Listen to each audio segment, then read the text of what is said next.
बदाम, अक्रोड, काजू, कलिंगड, भोपळा आणि सूर्यफुलाच्या बिया हे रात्रभर मी भिजत घातले होते.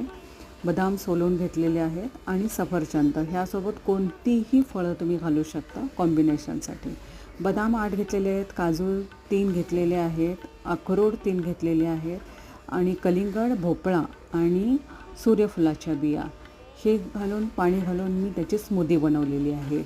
कधीकधी ड्रायफ्रूट आणि फ्रूट खायला आपल्याला तेवढा वेळ नसतो, त्यासाठी स्मूदी बनवली तर ती आपण खात खात पिऊ शकतो.